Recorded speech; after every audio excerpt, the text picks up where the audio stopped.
Hello everyone, how are you all doing? I hope all of you are doing great. So in this video we are going to see set A sample paper for periodic test second. जो unit test आप लोगों का ये periodic test होने वाला है उसका देखने वाले हैं. सोशल साइंस जो है आपका text books exploring society India and beyond class 7 का उसका एक सेट देखने वाले हैं. सो बहुत सारे इसमें इंपॉर्टेंट क्वेश्चंस हम कवर करने वाले हैं. एग्जाम पैटर्न पे ही बेस्ड होगा ये सैंपल पेपर. और भी सब्जेक्ट्स के बाकी जो सैंपल पेपर्स हैं उनकी लिंक्स डिस्क्रिप्शन बॉक्स में है, आप वहां से देख सकते हैं. ओके, और दूसरे वाले चैनल पर भी जाकर आप वीडियोस देख सकते हैं. बहुत सारे सैंपल पेपर्स और चैप्टर्स के भी वीडियो वहां पर अपलोड है. So let us just start with it, but I would request you all कि जितने भी सैंपल पेपर्स मैं बना रही हूँ please let me know in the comment section कि कोई सजेशन है तो क्या चेंजेस हम कर सकते हैं. Okay, so let us just see and move ahead with the sample paper. यहाँ आप देख सकते हो 40 मार्क्स का ये सैंपल पेपर है और 90 मिनट्स का आपको टाइम है, यानी 1.5 घंटे का इसमें टाइम रहेगा. जनरल इंस्ट्रक्शंस दिए हैं, सारे क्वेश्चन केयरफुली रीड करना है. आंसर लिखने से पहले क्वेश्चन अच्छे से रीड करो तब आंसर लिखो. सभी क्वेश्चंस कंपलसरी है. Right answers in your own words, अपनी भाषा में अपनी समझ से आंसर लिखने हैं और प्रॉपर हैंड राइटिंग में लिखना है. नंबर जो लिखेंगे क्वेश्चन का आंसर लिखते वक्त वो बिल्कुल सही से करना है. जैसे क्वेश्चन 7 कर रहे हैं तो 7 नंबर ही आना चाहिए, यानी कि 7 लिख दिया और आंसर इसमें 8th वाले का है. मैप जो भी है वो अटेम्प्ट करना है using the outline map provided. Map आपको मिलेगा, उसमें आपको अटेम्प्ट करना है. वो attempt the question in the same order as the question paper. Same order में आपको जो पेपर है उसको अटेम्प्ट करना है. सारे क्वेश्चन सीक्वेंस में करने हैं. तो यहाँ पे जो भी पेपर के सेक्शंस वगैरह वो हम एक बार देख लेते हैं. ऐसे ही आपको एग्जाम में भी करना है, पेपर को गो थ्रू करना है, उसके बाद पेपर सॉल्व करने जाना है. मतलब देखना है कि पेपर में आखिर दिया क्या क्या है. सेक्शन ए जो है एमसीक्यू है, एक मार्क के 10 क्वेश्चन है. यहाँ पे 4-4 ऑप्शन है, उसमें से हमें 10 तक चुनना है और जो करेक्ट है वो आंसर मार्क करना है. सेक्शन बी में यहाँ पे वेरी शॉर्ट आंसर है, 2-2 मार्क्स के 2 क्वेश्चन है, 11 एंड 12. सेक्शन सी जो है शॉर्ट आंसर क्वेश्चन है, यहाँ पे 3 क्वेश्चन है 2-2 मार्क्स के. ओके, नाउ सेक्शन डी जो है इसमें लॉन्ग आंसर क्वेश्चन है, 2 क्वेश्चन है, 4-4 मार्क्स के हैं, तो थोड़ा इसको बड़ा लिखना है. ठीक है.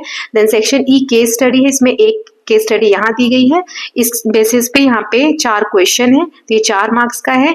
और केस 2 भी 4 मार्क्स का है, इसमें भी एक केस दिया गया है यहाँ पर और 4 क्वेश्चन है, तो एक मार्क के ये आंसर्स आपको लिखने हैं.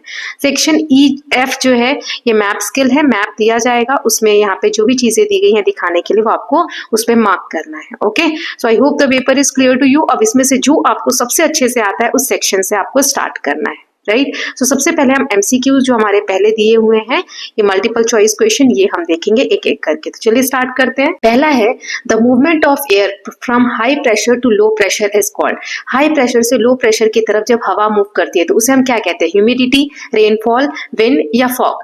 The instrument use to measure rainfall, ऐसा इंस्ट्रूमेंट जिससे हम बारिश को नापते हैं उसे क्या कहते हैं? बैरोमीटर, रेन गेज या हाइग्रोमीटर या thermometer. The period known as the age of reorganisation saw the rise of. Age of reorganisation में किसका उदय हुआ? कौन सबसे ज्यादा सामने आए?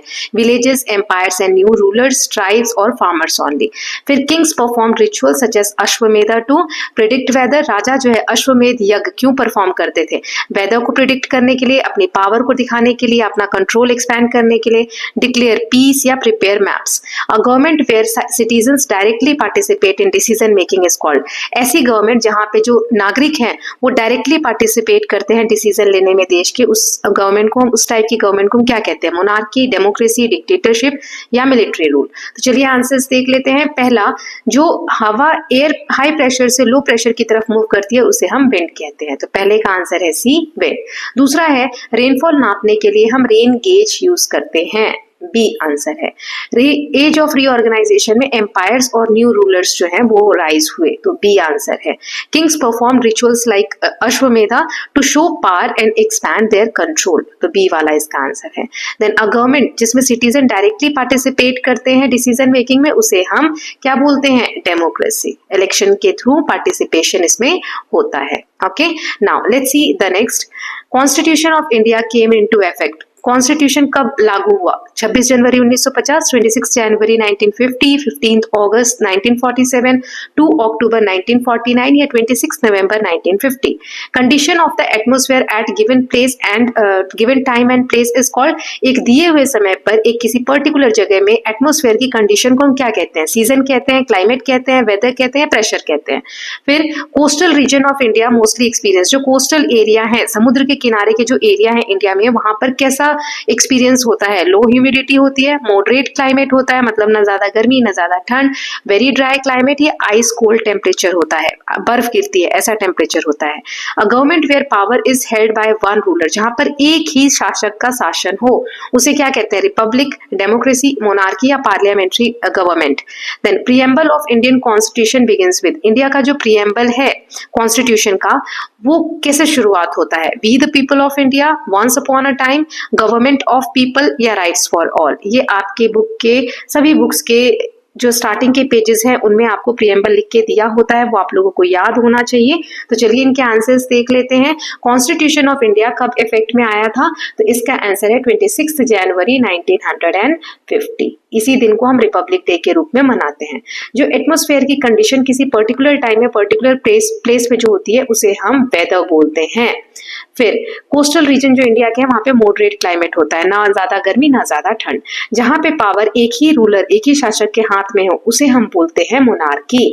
देन प्रीएम्बल जो है हमारा स्टार्ट होता है, we the people of India here solemnly resolve to constitute India a sovereign socialist democratic republic, इस तरीके से लिखा होगा preamble. So we the people of India से शुरुआत होती है, तो ए इसका आंसर है। ओके, यहाँ से आप आंसर्स मार्क कर सकते हैं। Now let us just move ahead with the next section, जिसमें वेरी शॉर्ट आंसर्स देखेंगे। Define weather with one suitable example, weather क्या होता है और what is meant by term sacred land, sacred land किसे कहते हैं। तो चलिए इनके आंसर्स देख लेते हैं। यहाँ आपके दोनों क्वेश्चंस हैं। तो 11th का आंसर है, पहले वेदर हमें बताना है, 2 मार्क का है तो बहुत बड़ा नहीं लिखना है।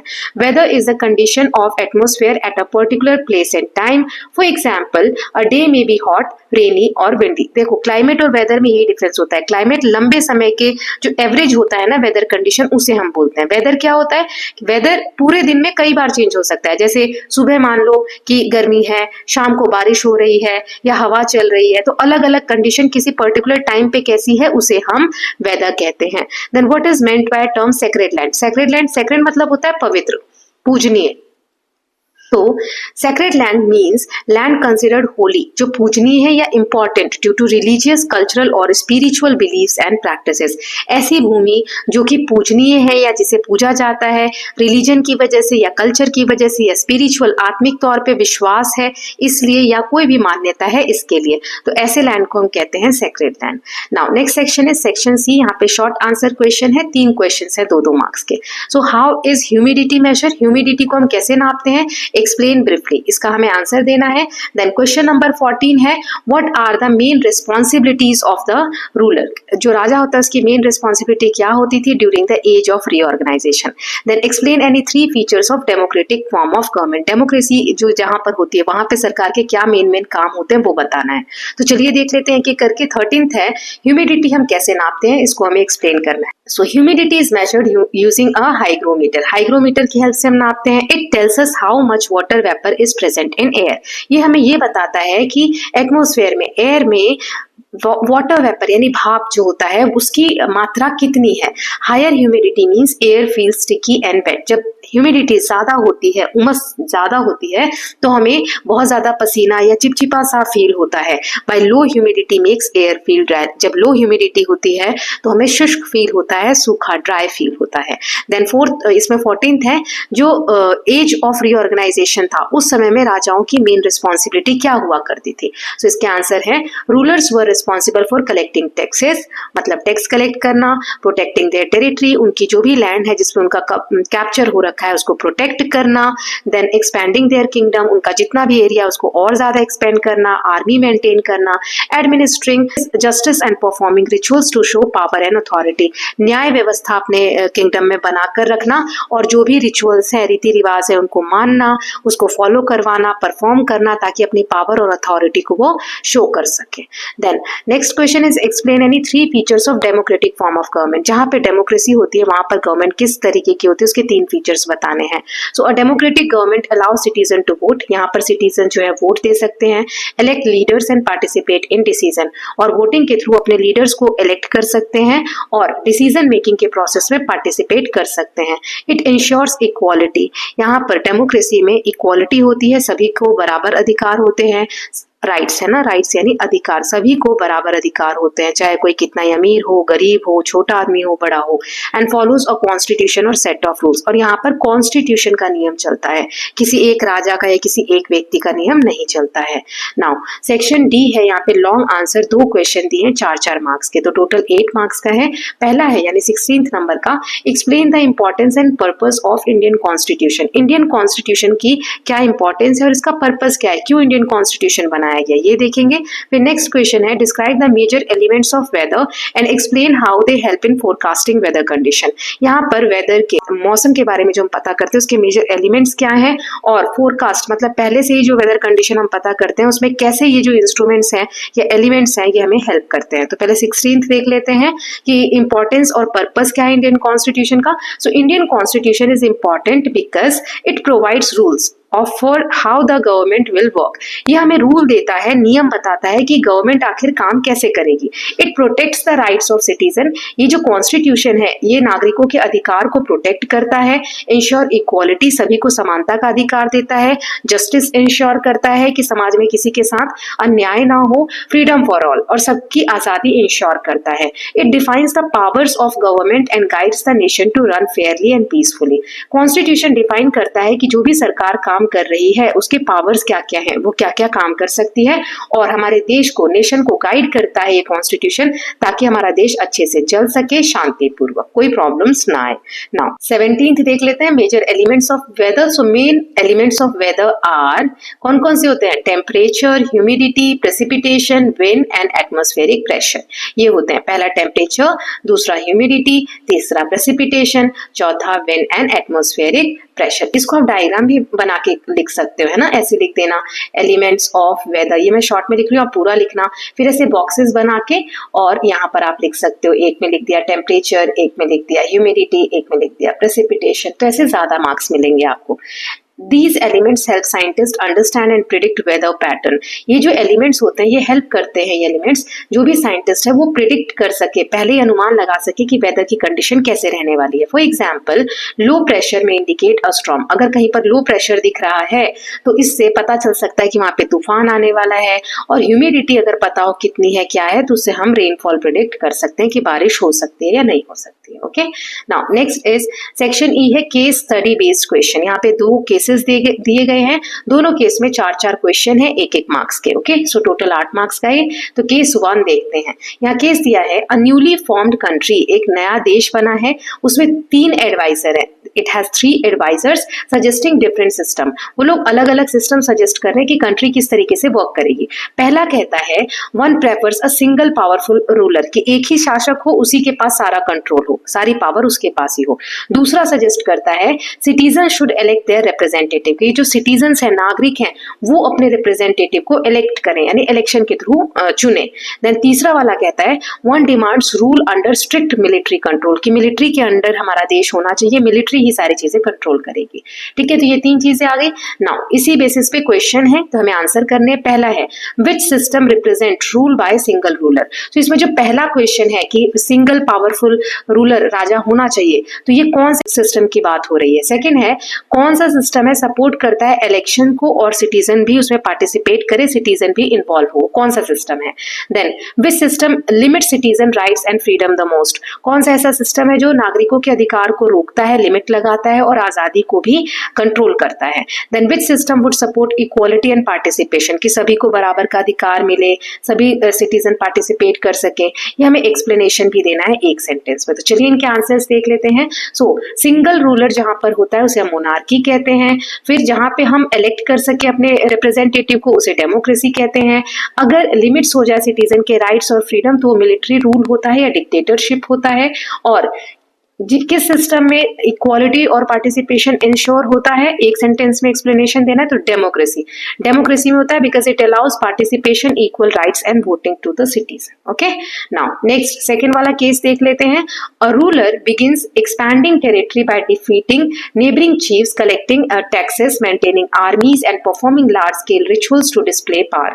हमने देखा था एक चैप्टर में कि जो राजा है वो टेरिटरी को एक्सपेंड करता है, उसका जितने भी एरिया पे कंट्रोल है उसको वो और ज्यादा एक्सपेंड करता है, अपने पड़ोसी राज्यों को हराता है, उनके चीफ को टैक्सेस कलेक्ट करता है, आर्मी मेंटेन करता है और बड़े स्केल पे रीति रिवाजों को परफॉर्म करता है ताकि वो अपनी पावर को डिस्प्ले कर सके। तो इसमें क्वेश्चन है पहला, विच historical period does this describe, ये किस पीरियड की बात हो रही है, किस पीरियड में राजाओं के ये काम हुआ करते थे।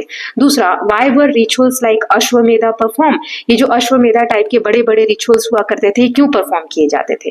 Then name one method rulers used to control expanded territory, इतने बड़े एरिया को जो उनकी कंट्रोल के अंडर थी उसको कैसे वो लोग कंट्रोल करते थे, एक मेथड बताना है। Then how did officials and ministers support government, जितने भी ऑफिसर्स होते थे या मिनिस्टर्स होते थे ये गवर्नेंस करने में, मतलब शासन व्यवस्था चलाने में कैसे सपोर्ट करते थे ये बताना है। एक एक करके आंसर देखते हैं। पहला है किस पीरियड की बात हो रही है यहाँ पर, तो एज ऑफ रीऑर्गेनाइजेशन की। ये जो अश्वमेधा परफॉर्म होता था, ऐसे यज्ञ क्यों परफॉर्म किए जाते थे, ताकि पावर शो कर सके वो लोग, अपनी अथॉरिटी दिखा सके और लैंड के ऊपर उनका कंट्रोल है इसको दिखाने के लिए। फिर कौन सा एक मेथड था जिससे इतने बड़े एरिया पे कंट्रोल किया जाता था, bye collecting the taxes, आर्मीज maintain करके और ऑफिसर्स अपॉइंट करके। ऑफिशियल्स जो होते थे या मिनिस्टर्स जो होते थे कैसे सपोर्ट करते थे, सो ऑफिशियल हेल्प करते थे टैक्स कलेक्शन में, जो कि एक काम था। दूसरा, रिकॉर्ड कीप करते थे, किसने कितने टैक्स दिया, किसका कितना बाकी है, ये सब चीजें। Then law enforcement and administration, कानून व्यवस्था चलाने में और शासन व्यवस्था को अच्छे से मेंटेन करने में ये ऑफिसर्स जो थे, मिनिस्टर्स जो थे, हेल्प करते थे। ओके, नाउ सेक्शन एफ है मैप स्किल। यहाँ पे 4 नंबर का एक क्वेश्चन है। 4 एंट्रीज, आपको एक मैप दिया जाएगा इंडिया का पॉलिटिकल मैप, उसके ऊपर इनको लेबल करना है और लोकेट करना है और ये कनेक्टेड है हिस्टोरिकल रीजन से। ये एज ऑफ रीऑर्गेनाइजेशन वाला जो चैप्टर है आपका उसमें आपने पढ़ा हुआ है।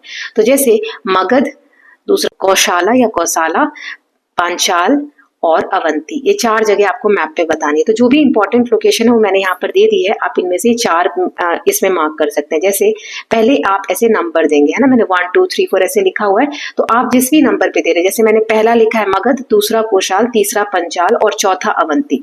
जैसे यहाँ अवंती है, राइट, तो अवंती के पास हम ऐसे एक डॉट बनाएंगे, यहाँ पे 4 लिखेंगे और इस डॉट को ऐसे सर्कल करेंगे और यहाँ पे अवंती लिख देंगे। ठीक है, 4 वाला अवंती हो गया। पहला हमारा मगध है, तो मगध जहां होगा, जहां पे भी है, तो यहाँ पर हम लिखेंगे 1 और ये आ गया हमारा मगध। ठीक है, और दूसरा है हमारा कौशाल और तीसरा पंचाल। तो कौशाला कहाँ पर है, ये रहा, तो यहाँ पे लिखेंगे 2 और ये आ गया कौशाला। और तीसरा है पंचाल, तो यहाँ पर लिखेंगे 3 और ये पंचाला। अब ये मैंने कुछ और नाम भी दे दिए कि इनमें से कोई अगर आता है तो आप कहाँ पर मेंशन करेंगे, वो यहाँ से आप देख सकते हैं। Okay, so with this students we are done with the set A for social science. एक सेट देख लिया है हमने। Now will meet very soon with the next set of this subject और other subjects. So please take care of yourself, keep learning, keep revising and don't forget to subscribe the channel for more such videos. Thank you so much.